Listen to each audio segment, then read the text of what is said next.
Bienvenidos a un nuevo episodio de este podcast, Derma Podcast, que tenemos con la doctora Parcana, y el día vamos a hablar de un tema importantísimo, el tema relacionado al queloide, doctor. Pero para eso tenemos un especialista importantísimo para hablar de este tema, el doctor Daniel Ceballos. Él es psicoterapeuta, para que nos explique más a profundidad. Doctor, iniciamos este podcast nuevamente. Bueno, Daniel, gracias por la visita. Nos conocemos con Daniel muchos años y acá Sergio nos está ayudando también a poder dirigir este Derma Podcast.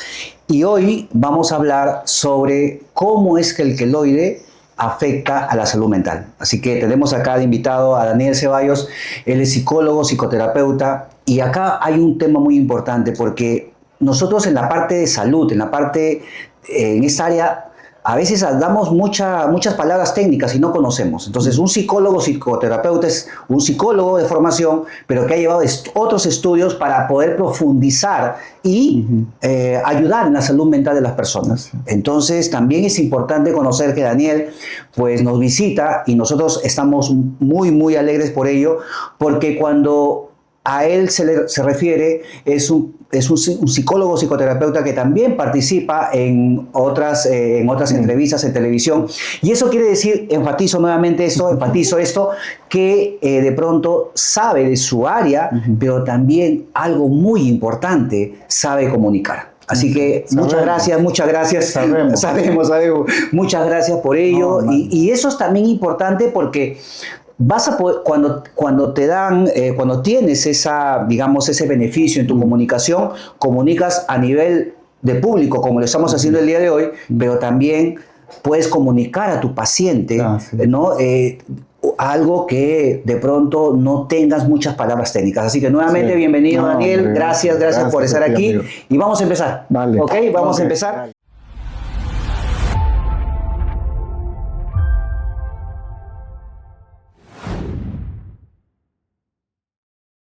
Entonces, vamos a hacer una pequeña introducción sobre el tema y hoy vamos a hablar sobre los queloides. El queloide es esa cicatriz abultada, rosada, rojiza, que aparece luego de un trauma de la piel. Y que ya lo hemos hablado varias veces. Hemos hablado, sí. Y entonces, ¿por qué se produce un queloide? Porque tienes algún factor genético, pero además porque tienes un trauma en tu piel. El trauma puede ser un corte, una quemadura o inclusive los granos del acné. Unos granos producen inflamación y eso luego produce una gran cantidad de queloide. Interesante que digas el trauma, ¿no? Porque justo en la psicoterapia Gestalt, que es mi especialidad, la Gestalt de campo, siempre hacemos una discusión, al menos mi maestra en Madrid, Carmen Vázquez, siempre dice que por flojera seguimos usando el término trauma para lo abstracto psicológico. Porque Freud, que es quien introdujo el trauma como palabra, lo trajo como médico. Porque tú dices trauma de la piel, claro, el cuerpo se traumatiza, pero no sabemos qué genera en lo psíquico. O sea, fue una salida freudiana ya para explicar cómo tienes un bloqueo emocional a partir de ello. Pero no llega a ser un trauma porque el trauma tiene una aplicación física. Entonces estamos usando un constructo físico para explicar lo abstracto. ¿Te das cuenta? Lo mental. Por eso es que, por ejemplo, hay una discusión, hay toda una moda de la terapia del trauma o psicotrauma, o cosas, al menos en Europa lo hay. Y siempre que el maestra Carmen le invitan para hablar de trauma, ella empieza diciendo que ella no cree en el trauma. Ella lo que ve es como, en la Gestalt nosotros vemos la psicopatología como experiencia de sufrimiento. ¿Te das cuenta? Pero el sufrimiento es de lo emocional y desde lo corporal como expresión de tu esencia. O sea, el cuerpo y la emoción está interactuando directamente con tu esencia. La mente como que te confunde. Está sugestivamente fuera y dentro de ti. Pero las emociones y el cuerpo está directamente correlacionado con tu propia esencia. Por eso es que en la terapia Gestalt mucho hablamos de qué siente el paciente mientras estamos en el campo co-creando en el setting de la sesión. porque ahí estamos como que chequeando cómo está su esencia con lo que vamos trayendo del fondo, que sería una forma como hablar del preconsciente del paciente, solo que en Gestalt no hablamos de preconsciente y consciente, sino de fondo y de figura, ¿no? Perfecto. Bueno, ya está empezando. Bueno, un poquito, ya está empezando para... un poco de chamullo. No, sazonando la conversación. ¿Qué trauma? Y dije, hermano, trauma, no me vayas a hacer ningún trauma porque se me cae un cabello mal. Bueno, en realidad, claro, lo bonito y lo interesante es ver acá dos enfoques, ¿verdad? Dos enfoques. Ay, el mío se aprende muchísimo. Pero bueno, entonces, estos traumas, entre comillas, o lesiones en la piel, van a producir estos queloides que son como cicatrices o procesos de cicatrización aumentada, porque en un queloide hay una gran cantidad de colágeno. Y particularmente lo que nosotros hemos visto que afecta, como siempre comento, en los queloides en un paciente es que te va a afectar el tema estético, porque no te gusta dónde está localizado, puede estar localizado en el pecho, en el borde de la mandíbula, en el brazo, cesárea, una cirugía estética. Qué alucinante, ¿no, José? Cómo el cuerpo se autorregula la mala, ¿no? Sí, o sea, cómo se autorregula. En la emoción, en la Gestalt, hablamos mucho de la autorregulación. Ajá. Pero lo que tú estás hablando es que se ha generado un trauma y la piel misma, emergencia, y como sea, y lo se regularizar, claro que sí. Pero es una forma de cómo tiene una sabiduría interna, ¿no? Claro, es que no queda estético, y es ahí que tienes que actuar tú. Pues, sí, ¿no? Claro. Entonces, afecta porque al paciente no le gusta cómo estéticamente, porque está en una zona expuesta, ya, o porque también a veces está en el pecho, pero bueno, es un tema ya con la pareja o de pronto mío viéndome en el espejo. Es otra forma de exposición, ¿no? Una exposición. Pero es importante, sumamente importante. Y a veces cuando van a la playa, van a la piscina, no pueden sacarse el polo por el tema del queloide, o a veces también cuando le tocan el hombro o cuando quieren abrazar también les duele. También es otro problema por el cual, digamos, tienen una afectación. Y además cuando les pica, porque pica, a veces pica el queloide y a veces me dicen, doctor, es algo insoportable que uno no sabe cómo hacer, pues estás en una reunión. Pero escúchame, ¿eso pasa en las primeras etapas o cuando ya te quedaste? No, cuando ya te quedaste, pero en realidad no es en todos los pacientes, pero acá hay otra condición. Sí, hay algunos pacientes que pueden venir por el tema estético, pero no tienen ni dolor ni picazón. Mira. Pero hay otros que vienen con dolor más la parte estética y hay otros que vienen con picazón más la parte estética. ¿Y esa parte del dolor y la picazón podría afectar en lo emocional más que en lo físico también?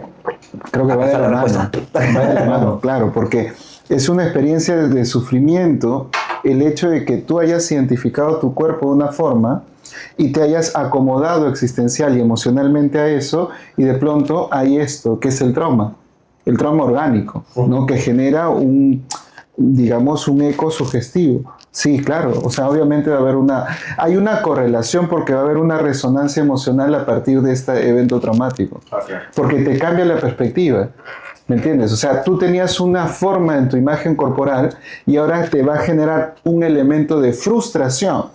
Y la frustración, yo siempre que me toca hablar de frustración digo que tiene dos formas de salir. Una es externa o interna. La frustración expresada externamente es impulsividad o ansiedad.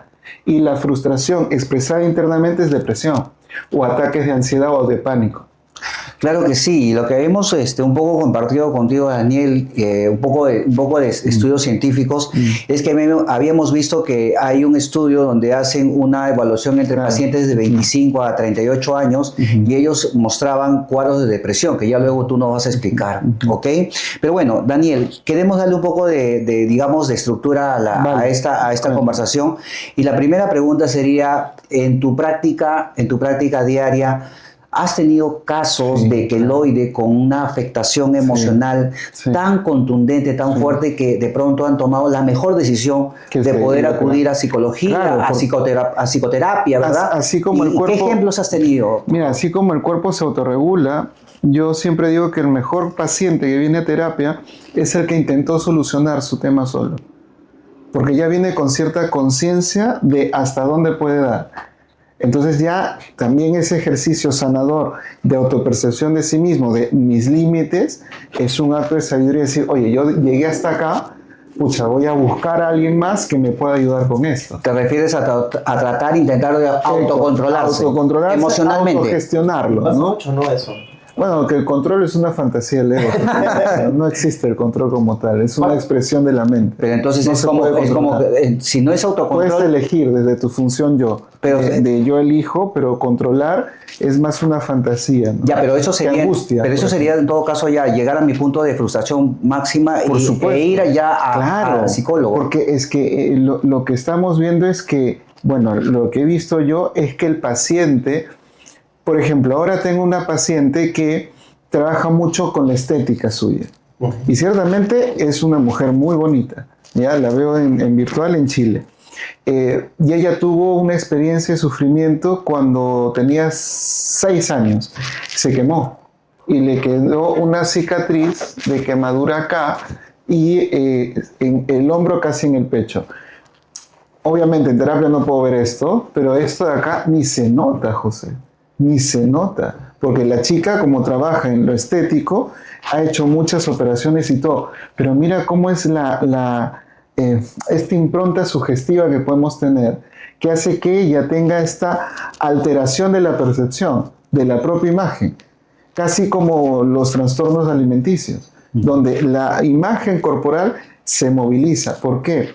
Porque como tú estás acostumbrado a ver tu cuerpo de una manera, viene esto y así lo hayas hecho de muy chico, de muy niño, 5 o 6 años, ella ya tenía una experiencia con esa nave espacial llamada cuerpo. Cuando sucede este evento, hace un quiebre emocional. A los 5 o 6 años estamos en la etapa introyectiva. Entonces, ella ha introyectado esta experiencia de sufrimiento como que no soy suficiente. Tú la ves, es hermosa, pero ella se siente no suficiente y sigue intentando ver cómo elimina la cicatriz. Y no se nota, tío. Es increíble. Es una cosita, es un queloide, pero chiquito acá. Ni se nota, es alucinante, pero ahí hay una exageración.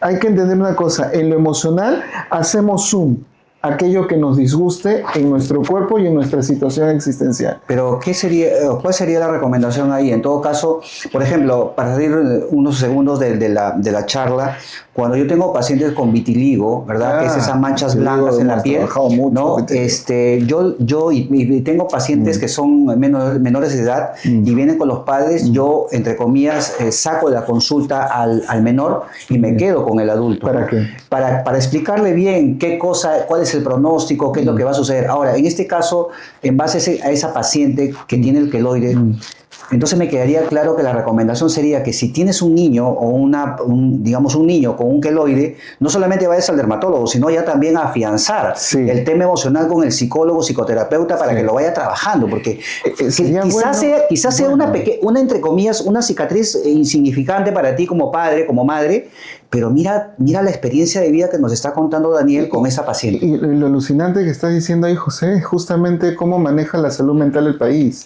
El país tiene una forma intervencionista, pero no preventiva. Preventiva, claro que Entonces, sí. Y que no es, por ejemplo, yo que estudié en Argentina, en España, la salud es en Italia, hermano, es totalmente preventiva.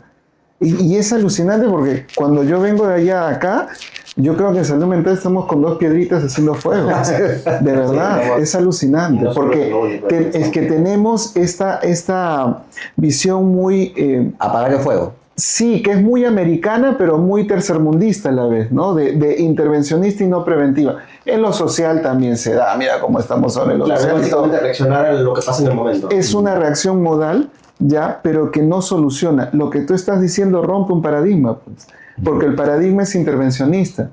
Pero si ustedes ven que su hijo o su hija ya tiene una cicatriz, no tenemos que hacer terapia. Aunque sea para chequear ahí, hacer un escáner, a ver cómo están esas emociones y cómo le ha afectado, porque ciertamente esa experiencia de sufrimiento que deja esa cicatriz es un dolor que se va a alojar en el fondo de esa persona.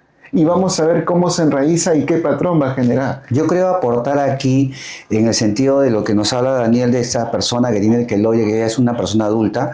Yo veo muchos pacientes a partir de los 10, 11, 12 años, pero con seguridad hay chicos que son de menores edad. Entonces mi recomendación sería ahora, de forma preventiva, lo que estamos conversando, si tienes niños chicos con lesiones en el rostro y ya también entrando a la adolescencia, yo pienso que la recomendación de visitar a un psicólogo o psicoterapeuta sería una muy, muy buena decisión. Tiene que ir de la mano, más aún si son niños, porque, a ver, en la etapa de los 18 meses a los 3 años estamos en la etapa de confluencia de figuras, es decir, de modelado desde mi papá y desde mi mamá.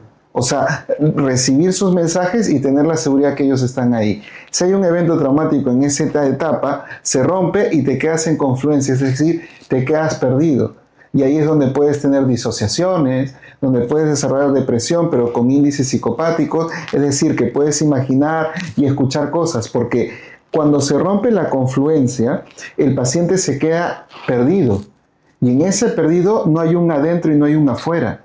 Entonces puedes establecer alguna experiencia psicótica sin tener un cuadro bioquímico orgánico que va a generar, sino que la emoción es tan fuerte y no tienes una estructura que estás perdido. ¿A qué llama cuadro bioquímico y orgánico? Que nazcas con esquizofrenia, con bipolaridad. O sea, cuando tengas tú un cuadro ya orgánico. Yo, por ejemplo, soy asmático. Yo tengo mis bronquios y una disfuncionalidad a nivel bronquial. Yo la voy a tener hasta cuando me muera, por eso vivo en Chaclacayo. ¿Te das cuenta?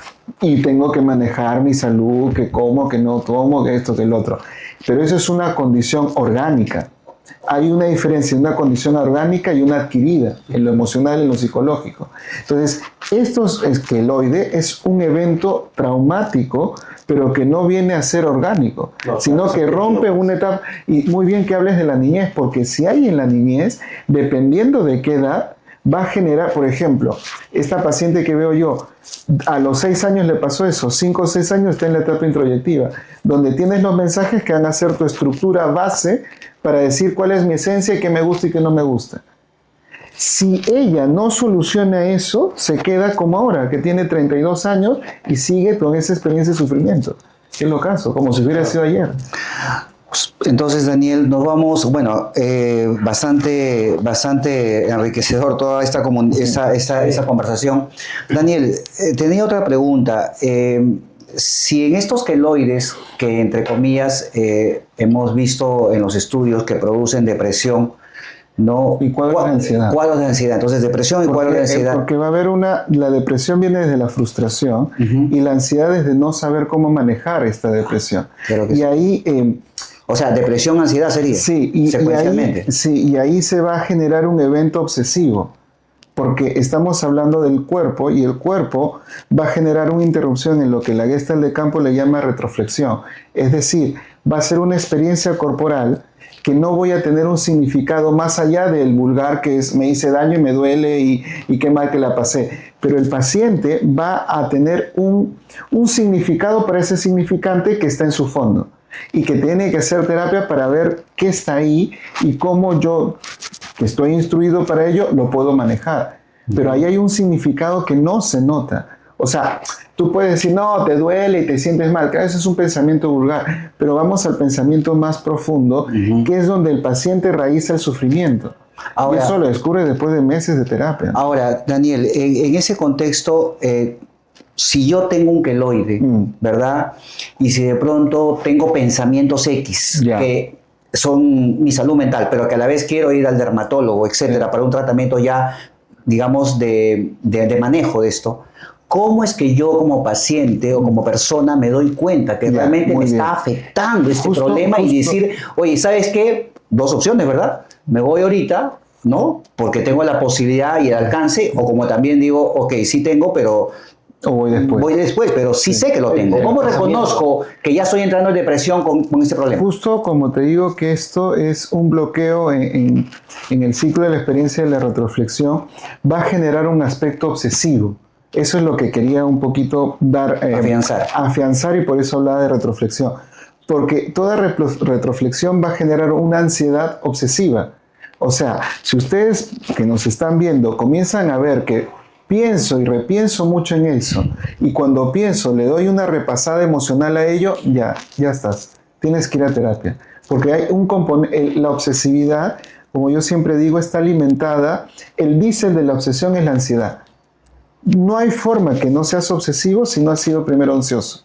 Por ejemplo, una persona que está preocupadita, ansiosa, ya cuando tiene ansiedad, eso se dispara o para la cabeza o para el cuerpo. Cuando se va al cuerpo, haces ansiedad, ataques de pánico. Cuando se va a la mente, haces ansiedad, obsesiones, fobias, trastorno obsesivo compulsivo. ¿Te das cuenta? Entonces, la ansiedad sirve de base para que desarrolle en lo abstracto o en lo corporal esta experiencia de sufrimiento. Ahí es donde lo que yo te decía al principio, la autorregulación. Siempre en Gestalt nosotros vemos el aspecto resiliente de la mente. Aun cuando el síntoma lo vemos como, ¡ay, qué horrible que es! No, para nosotros el síntoma es una forma resiliente y creativa que el paciente mal hizo, pero con ganas de resolver algo. O sea, se obsesionó, se puso ansiosa o qué sé yo, porque fue su manera de cómo lidiar con el queloide. Ahora, si tuviéramos que de pronto decir, ¿cómo haces el tema de verte que ya estás en depresión? Digamos, no tienes sueño, duermes más, comes menos, no tienes cosas que hacer, no quieres hacer las cosas. Muy plano. O sea, cuando tú estás deprimido, un poco que te da lo mismo todo. Entonces, si yo estoy obsesivo, si me da... toqué carne. Perdón. No es domingo. No hagas esos gestos frente a mí porque una lectura y ya tengo tu psicodiagnóstico. Solo con este ojo, con este miro la cara y con este miro... No, broma, hermano. Un poco en serio, un poco en broma. No, lo que pasa es que hay que ver que la experiencia depresiva es poner en congelar, como si le pusieras pausa a una película. Pero la vida sigue, pero para ti está en pausa. Entonces te da todo lo mismo, porque tú estás en pausa emocional, pero la vida sigue corriendo, ¿me entiendes? Es como si hubiera una película que por partes no se mueven ciertos personajes, pero lo demás sí. Y la fotografía de esa película también cambia, se pone medio sepia, blanco y negro, que es un poco la depresión.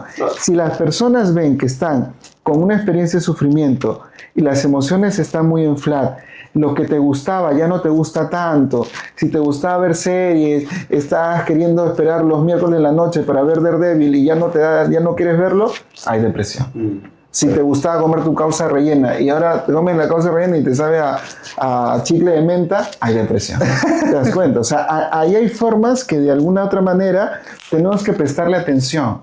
Porque si ya aparece el síntoma, es que ya intenté resolverlo y no pude. Pero hay gente también, perdóname que no, interrumpa, hay gente también que quizá, o sea, lo siente, pero como que le da igual y no lo quiere tratar. Porque culturalmente, al menos en los hombres, no tenemos un contacto corporal de nuestros síntomas, porque si no eres cobarde o qué sé yo.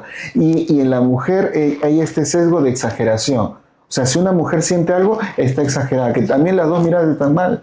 Porque uno es exagerada, no es exagerada, está sintiendo algo. Y el otro se aguanta, pero está sintiendo algo. Pero eso ya es cultural. En la Gestalt mucho hablamos del impacto cultural que define la psicopatología en cada espacio. Y por ejemplo, Perú, en mi análisis, lo que yo me he dado cuenta es que a nivel social somos una sociedad muy retroflectada. Por ejemplo, los argentinos, yo tenía amigos argentinos en mi formación, son muy proyectivos. Hablan chiste, esto. El peruano es más así. Más introvertido. Claro, más introvertido sí, pero cuando quiere ser extrovertido es rígido. O sea, el peruano le cuesta. Aguanta, ¿no? Sí, es muy... Entonces, si eso vemos a nivel... Bueno, al menos es mi lectura. Si vemos eso en lo social, vamos a ver que somos una sociedad que desarrolla ansiedad y obsesiones. Nos queda un tema y estamos ahí dándole vuelta y queremos... Y lo sobrepensamos. Entonces, y queremos gestionarlo por nosotros mismos.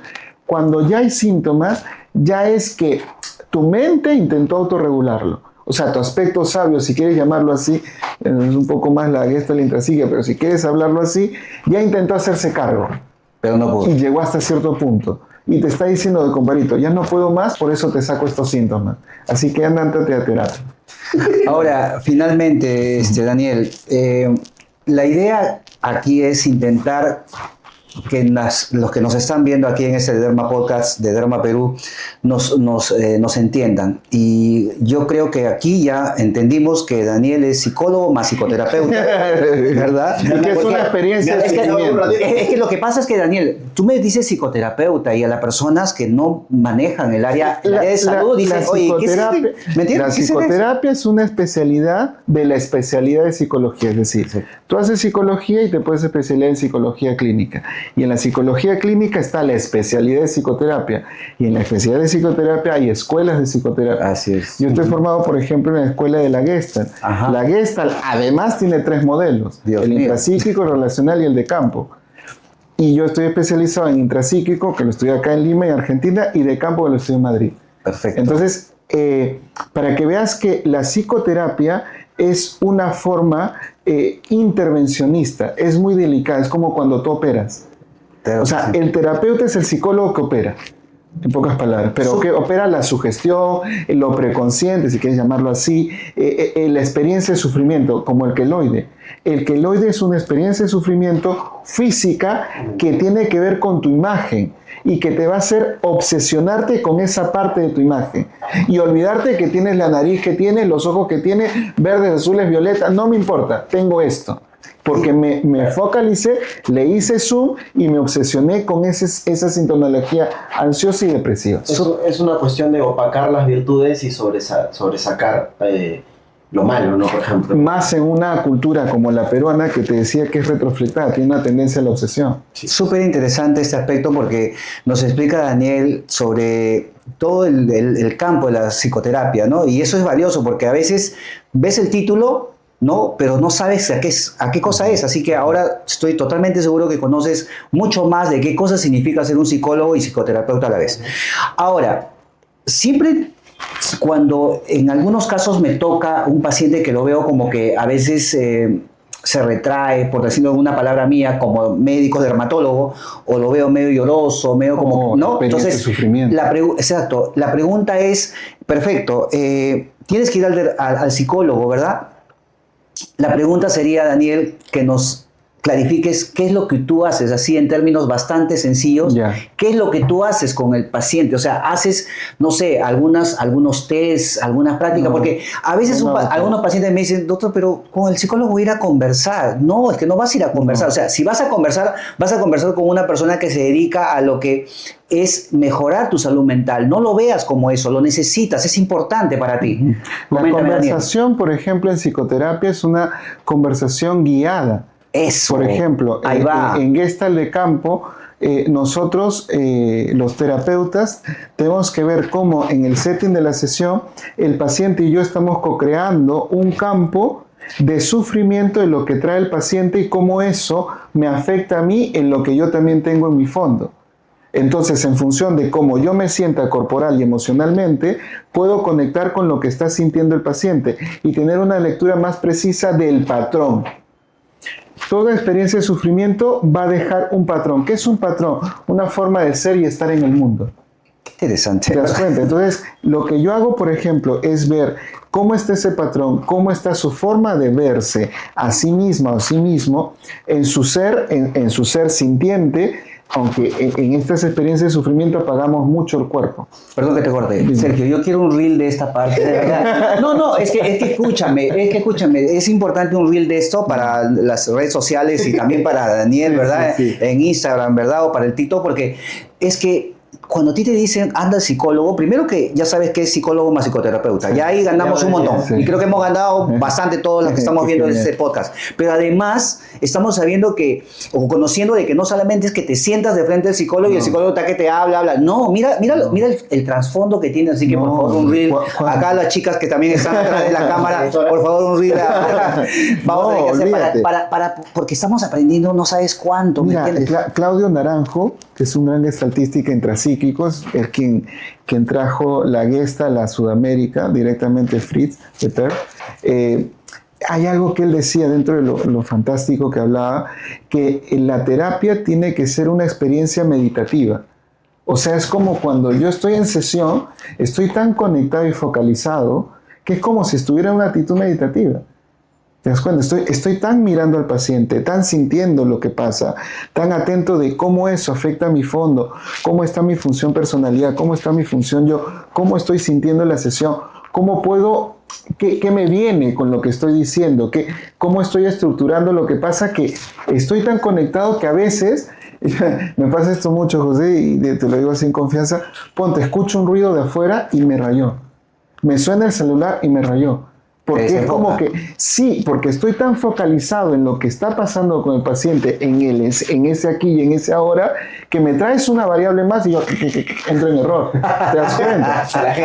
Entonces, cuando me lajeo, que en verdad pasa. Yo digo, por ejemplo, estoy haciendo, así sea virtual, y hay un ruidito de fondo, le digo, por favor, ¿puedes apagar tu televisión, cerrar tu puerta? Porque me descoloca. Entonces, si las personas dicen, yo voy a ver al psicólogo y hablo nomás, hay que diferenciar psicología con terapia. La psicología te va a dar una consejería psicológica.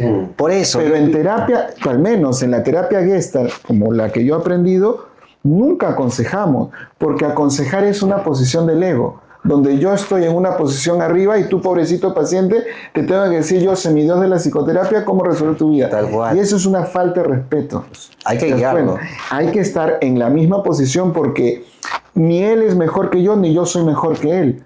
Tenemos una posición que nos trajo la incertidumbre de la vida a este momento, pero no hay una posición de autoridad. Pero obviamente el paciente viene con un requerimiento.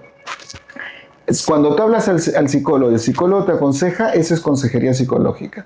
Cuando le hablas al psicoterapeuta, que es un psicólogo especializado en ello, el terapeuta va a buscar cómo, al menos en la Gestalt, lo vemos cómo construir eso que quieres como consejo, no te lo voy a dar yo, lo voy a construir contigo en terapia o lo voy a descubrir contigo en terapia. La Gestalt de campo implica mucho al paciente. No hay una relación yo-tú, sino un nosotros, que andamos en el mismo campo y claro, yo traigo desde mi fondo mi experiencia, mis estudios y lo que sea. Y el paciente, ¿qué va a traer? Como el queloide, su experiencia y sufrimiento. Donde yo tengo que tener el ojo de a dónde voy, qué le digo, qué vi, desde la fenomenología ¿qué es? ¿Cómo es el cuerpo? Por ejemplo, cuando le dije algo y él hizo algo, es porque yo ya, por default, estoy atento a la fenomenología que pasa por mí. Ya analizó, ya. Y no es solo un análisis, sino es una observación. Es como, yo no analizo a la luz del día. Bueno, sacas el diagnóstico ahora más tarde, no hay problema. Pero a lo que voy es que diferenciemos mucho lo que es la psicoterapia y la psicología en sí, que es una especialidad, y la psicoterapia va a ir más allá.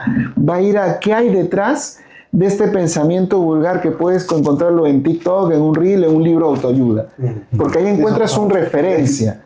Pero lo que hay detrás es muy específico, como la huella digital. Cada experiencia de sufrimiento, si bien es cierto, tú y yo tenemos como un patrón, tú como dermatólogo, yo como psicoterapeuta, pero si vamos más allá, vamos a ver la especificidad del sufrimiento de la persona, en este caso con el queloide. Cuando hace unos años atrás, me acuerdo, trabajamos acá en mi consultorio con Daniel. Daniel me decía en algún momento, José, necesito hablar contigo. Daniel, por acá por teléfono nada más, porque yo sé que tú vas a comer mi movimiento corporal y vas a sacar el diagnóstico. Bueno, entonces, pues estamos terminando este capítulo. Antes, doctor, a ver, dime. ¿Qué pasó, doctor? ¿Qué pasó, señor Star? ¿Qué tan difícil es? Porque entiendo de que cuando una persona va a terapia tiene que ir dispuesto a abrirse mentalmente. A ver, sí es difícil. Por eso es que en la Gestalt de campo somos muy respetuosos con ello. Por ejemplo, algo que yo digo desde la primera sesión es, al paciente le digo, tú me dices lo que quieras, de la forma que quieras. Porque no hay debeísmos de la puerta para adentro. De la puerta para afuera hay muchos debeísmos egóticos y fantasiosos, pero en terapia la expresión de lo que te ha pasado, para usar este término de traumatización, te puede volver a bloquear. Entonces yo tengo que saber tener esta mirada amorosa del dolor del otro. Entonces no es que tengas que... ahora, obviamente, pues, si a mí me cuentan todo, tengo una amplitud de conciencia, veo más y le soy más útil al paciente. Pero al menos como yo lo veo, es el respeto al dolor y el respeto a los tiempos del paciente. ¿Te das cuenta? O sea, yo no le puedo decir, oye, cuéntame todo. No le voy a decir a la que lo vea, oye, ¿cómo te tocaron aquí? ¿Cómo te tocaron allá? ¿Cómo voy a hacer eso? Tengo que esperar que de repente en la sesión 8 o 20 ella vaya hablando. Exacto. Entonces, yo lo que les aconsejaría a las personas, que no me gusta aconsejar, pero bueno, para términos de enseñar, ¿no? Porque algo que hacemos tú y yo no es entretener, sino enseñar. Si no, olvídate dónde no estaríamos, ¿no?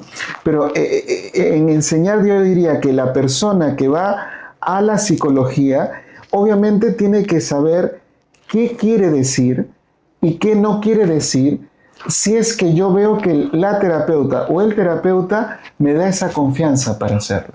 O sea, no hay un debeísmo donde yo tengo que hacer, sino yo tengo que observar esto le llamamos función ello, mi experiencia corporal. Es decir, cómo me estoy sintiendo yo frente al terapeuta o la terapeuta. Si yo siento que me está entendiendo, que estoy conectando, venga, le traigo todo. Pero si siento que no, lo que pasa es, como decía Shakira, Kids Don't Lie, ¿no? El cuerpo nunca miente. Pero tendrías que esperar poco a poco hasta que de pronto ya... ¿no? Sí, o sea, claro. Vaya... Pero ¿sabes qué yo te digo? La experiencia corporal, si estás muy fino, muy atento a cómo te sientes, esto, como está muy conectado el cuerpo y las emociones con la esencia, si tú ya sientes como algo, estar muy atento a lo que pasa dentro de ti. O sea, si el paciente... Sí, no, sí. Dime. No es solamente a lo que dice, sino a cómo reacciona físicamente. Sí, no, claro, es que si yo estoy atento a cómo yo me siento con el terapeuta, puedo decir si merece que yo le cuente mi intimidad. Porque al final, eso es otra cosa que yo les digo de la primera sesión a mis pacientes. La confianza, lo que me va a decir es un regalo. Claro, porque es una experiencia de sufrimiento. Esta paciente, que yo no estoy diciendo su nombre y puede llamarse como se llame, Perlita o Juanita, estoy hablando de una experiencia de sufrimiento. Para que ella me cuente eso, ha tenido que notar que yo puedo darle una resistencia, pero no es una resistencia psicoanalítica, sino una resistencia de yo te puedo acompañar, o yo te puedo sostener. Cuando el paciente, ustedes notan que su terapeuta los puede sostener, quédense ahí. Bueno, ahí es, exacto. Bueno, amigos y amigas del Derma Podcast, estamos terminando este episodio. Agradecemos mucho, Daniel. Esperamos que puedas venir a otras oportunidades. Terapia. Y bueno, nos queda acá abajo, están los contactos de Daniel también para las personas que estén interesadas en que puedan brindarle una oportunidad a Daniel para que los pueda ayudar. Estoy seguro que quedan en buenas manos. Ya sabemos, psicólogo más psicoterapeuta, ya saben la diferencia y el valor agregado. Y pues no me queda nada más que despedirme. Sergio. Sí, nada. Palabras finales. Agradecerle al doctor por, el análisis que ha hecho sobre mí. La grabación. Y por toda la grabación. No, y por de verdad, instruirnos mucho en todo este tema, ¿no? Cosas que, por ejemplo, me agarró de frío con lo de Freud. Del trauma. Y hay temas que, por ejemplo, la gente, el ciudadano común no lo entiende, ¿no? Y eso es parte de lo que este podcast da. Tratar de que la gente pueda entender todo este tipo de situaciones, tanto para el tema dermatológico como el tema psicológico, psicoterapéutico también, ¿no? Tu despedida, Nada, agradecer a ti, José, tú sabes que eres un amigo para mí y es un placer poder hablar de esto con la ligereza de la confianza que nos tenemos y de saber que tú lo manejas desde el profesional que eres. Pues este es loquito congreso, siempre va a todos los congresos que puede. Entonces, a mí es como que creamos un campo, no sé si llamarlo intelectualizado o qué sé yo, pero es como que la confianza y me da ganas de decir más y decir más. Entonces eso te agradezco por haber construido ese campo. Perfecto. Bueno, amigos, amigas, gracias por estar siempre conectados en este Derma Podcast. Cuídense mucho, nos vemos la próxima. Chao, chao. Chao.